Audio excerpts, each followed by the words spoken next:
the dynamics on the ground, but also the sort of domestic politics of the country. And in order to really understand and engage and help civilians achieve their goals, military leaders need to understand and learn how to engage constructively in those areas as well, I would argue. There's one other piece to this, and that is that I think Huntington is very insidious in the way that it fosters a culture that's averse to civilian oversight, especially at the tactical and operational levels of war. It's, no organization likes to be interfered with, as we just talked about a few minutes ago.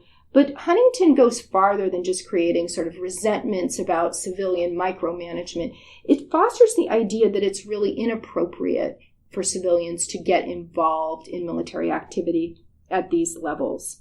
And I think that is really potentially problematic because sometimes those decisions on the ground really do have strategic and political ramifications. And so creating a culture that's antithetical or challenging to creating constructive civilian oversight, not that civilians will always do that perfectly, of course, but that is sort of challenges the even premise of it, is a concern that comes from Huntington's model. It's the idea that this is my sphere, it's my military sphere, and so any incursion from civilians into my sphere is a violation. Absolutely. And it's illegitimate. And then you add on another layer to that, which is some of the other survey research that shows that military personnel tend to think that civilians are motivated by parochial domestic political concerns when they get involved in military activity. So now you don't only have it's illegitimate you're interfering in our sphere, but you're doing it for bad reasons. You're not doing it for the good of the country. That's insidious to civilian authority.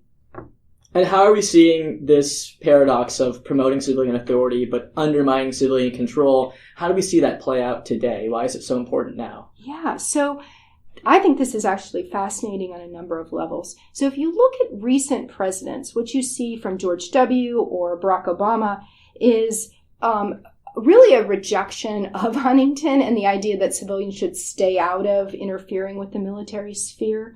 And so that's sort of the background. They much more embrace sort of Elliot Cohen's model in Supreme Command that I mentioned a few minutes ago. But one of the reasons Huntington is concerning today is because right now we're seeing the opposite. We're seeing a real embrace of that model and an idea that sort of a unleashing of the military from the civilian sphere in a couple of important respects. And I think this is a concerning thing, and so let me just sort of elaborate on that. Right now, you see Donald Trump's administration in particular really latching on to the idea that the military should be let alone to sort of run the war itself. And he's said things to that effect. Now, I don't know what the reason is. I'm not going to speculate on the reasons why he might have chosen to embrace that model. But the fact is, I think there is evidence that he has, and that he's framing a massive delegation of authority to the military in Huntingtonian terms. And I talk about that in the article. In particular, that's showing up in two ways. One of them is through a massive delegation of control on the operational and tactical level. Everything from deciding rules of engagement, deciding troop levels, things of that nature in Afghanistan, in Somalia, in Yemen, in different places. And so the military is kind of just making these crucial decisions.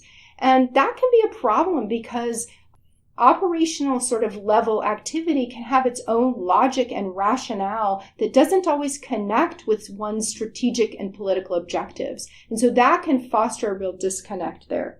The second thing, and this is a concern for civilian oversight, if we think of civilian oversight as public oversight, there's been a real significant decline in transparency about military activity in the current era. Metrics and things we knew about Afghanistan are not published or not being collected. And so arguments are made, well, those are flawed indicators. Well, yes, okay, maybe so, but it's not like other indicators are being provided the public. We just don't know a lot about what's going on by the military in these particular theaters of war and conflict. And that is being rationalized and supported by the idea that the military operates in a separate sphere and should be allowed to run the war by itself.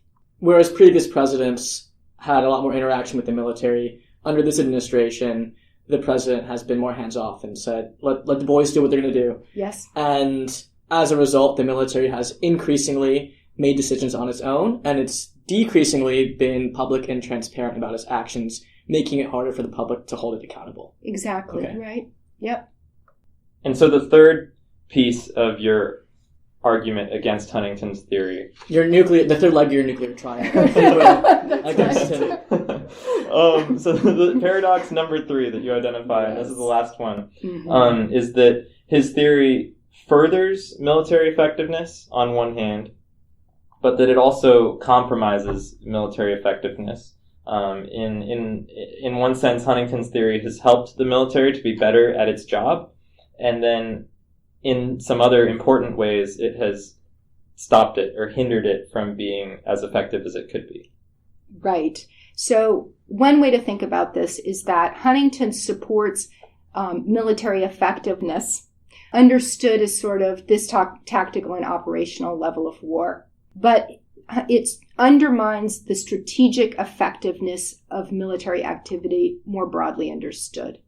And part of this goes back to sort of the way that apolitical is understood and the very broad and amorphous and encompassing understanding of that concept. So it's not just nonpartisan, but it's really an intellectual disengagement by military officers. Now, again, I'm not saying all military leaders do that. Of course they don't. But generally, that's what he's prescribing, is that there is this sort of complete removal from politics. And so how does that translate?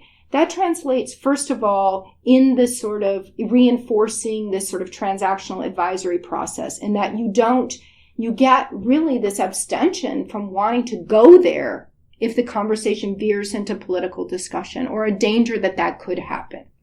The second issue has to do with accountability. And I think that this is something that isn't always appreciated and understood. Basically, what Huntington suggests is that the civilians are responsible for the outcomes of the wars. Civilians own the wars. Military leaders are the implementers. They just are the technicians. They just do what's put before them. That Huntingtonian mindset does not encourage ultimate accountability and a sense of ownership by the military leadership for the outcomes of those wars. And that is a very dangerous and negative downside to the way that Huntington thinks about civil-military relations.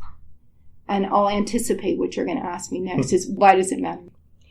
It matters because here we are at this point of reckoning with the inconclusive outcomes of the wars in Afghanistan and Iraq, that those outcomes are fundamentally shaping attitudes toward war, toward armed conflict, but also toward politics, and are contributing to the sort of disillusionment, I think, that we see towards institutions today.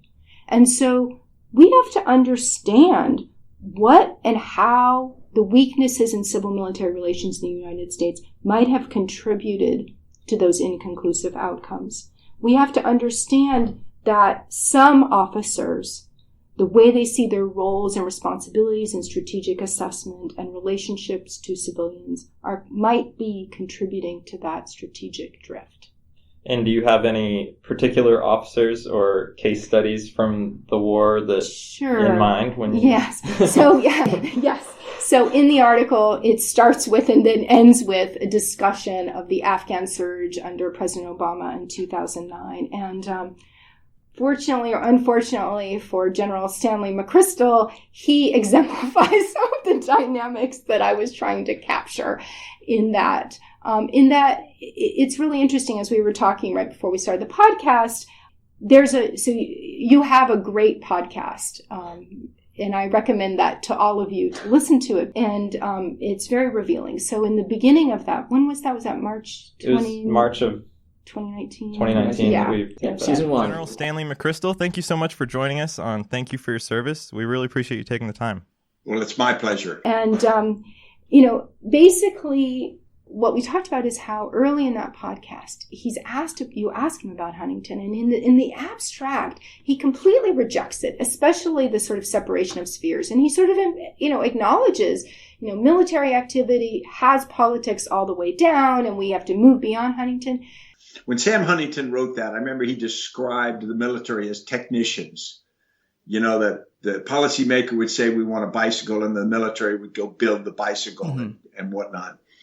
But the reality is that's not realistic in what I think how things need to work. The act of executing military operations changes things on the ground. It affects policy. It's just that way. And similarly, policy affects military operations. It is intertwined the entire time, and it must be. That means that military leaders necessarily have to understand, and they need to be adept at dealing to an appropriate level in that policy making. And then skip forward to where there are questions about the Afghan surge. And he says things like, it was very controversial. So during this period of time, in the 2009 Afghan surge, Obama comes in and he undertakes a review of strategy, and he sends McChrystal he asks McChrystal to undertake an assessment of U.S. strategy in the war. And as part of that assessment, he will recommend 40,000 new troops be sent to Afghanistan. And a number of things happened to render that recommendation and some of the politics and some of the way things are leaked and various things I discussed in the article controversial. And so McChrystal in the podcast is asked to reflect on the controversy about the troop request. And what he says is, if I had a conversation with a friend of mine the other day, I said, if I'd been politically smarter in the summer of 2009, I would have done the assessment. I would have said the numbers say we need 40,000 more troops, and I'm not going to ask for any. And I would tell them that's what the assessment says, but I'm not going to ask for any. We'll try to do it without them. Which is not a good outcome, right? I mean, that's a recipe for strategic ineffectiveness if I've ever heard one. So fortunately, he rejects that. But then he goes on to say, but I kept telling my staff in Afghanistan, we don't own this war. This is not our war. We are technicians. We are going to try to do the Sam Huntington model here. They're telling us what they want done, and we're going to tell them what our calculations say is needed. But you find out even that doesn't work. That, because he wasn't responsible for the war, that he told his staff, this is the civilians' war. This is their responsibility. We're just the quote-unquote technicians. And so even though in the abstract he's rejecting Huntington, he's fully embracing it. And I think that mindset, first of all, is very alarming to hear someone say that. And second of all, really reflects the deep blind spots that Huntingtonian thinking can really encourage to the detriment of the country's strategic effectiveness. It showcases how influential Huntington has been, because even with our top commanders, if they wanted to escape the Huntingtonian model, it seems like they really can't. It's really, that's the nature of a norm, right? We don't reflect upon it. And I think if that's the end of the day, if I can encourage, whether people disagree or agree with anything I've said, if I can encourage through this article and through public engagement about these issues, more reflection on those norms, then I've accomplished what I set out. So we've identified all these problems in Huntington's model, that one, it prevents while enables political activity. 2, it promotes civilian authority but undermines civilian control. And 3, it both furthers and compromises military effectiveness. But what's the next step? What needs to be done? What's the solution to remedy these weaknesses? So I'm not going to pretend that I have that all figured out. I have some ideas and I'll share those with you. And I have to say there are a lot of people working and thinking about these issues. I'm certainly not the only person who are thinking that there should be some updating to some of the normative framework underpinning professionalism today. I guess a couple things I would say is, first of all, I think we need to move beyond this sort of reflexive apolitical concept and understand that in sort of approach it that one needs to parse the sort of unconstructive means of political